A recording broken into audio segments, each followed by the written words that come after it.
Recently, Millie Alcock made a very simple observation. She said that being a woman in a predominantly male fandom means people will comment on your existence. Not your performance, not your talent, your existence.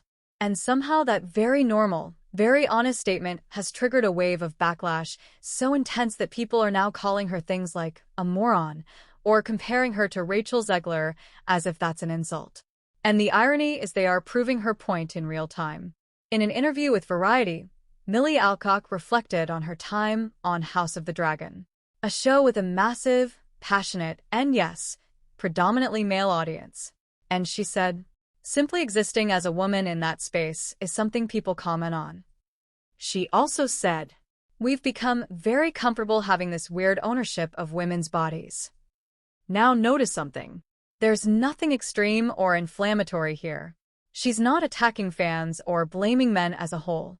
She is describing an experience, one that can be backed up with many examples from her acting career and other actresses that have played similar roles. But this interview really triggered cinema bros. People immediately started twisting what she meant.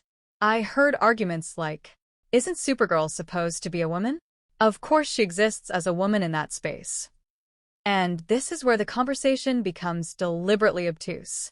Because that's not what she's saying. She's not talking about the character being female. She's talking about what happens when a real woman steps into a space where the audience is male-dominated and the scrutiny is not based on anything concrete. And deep down, people know this. They're just choosing to misunderstand it. Another common response is, men get criticized too. Male actors get comments about their bodies too. And yes, that's true. But the key issue is not whether criticism exists. It's the nature and intensity of that criticism. When male actors are criticized, it's often about physique accuracy, performance, or believability in the role. When women are criticized, it quickly becomes, she's ugly, she should look hotter. Fix her face, fix her hair. We've literally seen edited images of Millie Alcock where people try to improve her appearance. Not to better fit the character, but to better fit their personal preference. That's what she meant by ownership. And this isn't new. Look at what happened with Rachel Zegler. She has become this recurring punchline in online film spaces. But if you really stop and ask, what did she actually do? The answers are always vague or overblown. Because this isn't really about actions. It's about who is allowed to take up space and who gets punished for doing so. Then comes the final dismissal. Oh, she's just playing the victim. But let's be clear.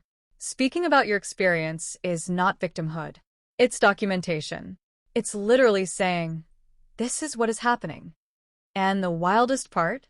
The same people saying this isn't happening, or she's making stuff up, are actively insulting her intelligence, mocking her appearance, and dismissing her experience in the same breath. There's also a broader pattern in film culture. When movies led by men underperform, people say, let's wait and see. Maybe it'll surprise us.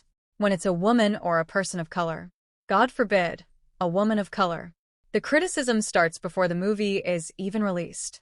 Sometimes even before a full trailer, just based on appearance and vibes. And you cannot tell me that's not a pattern.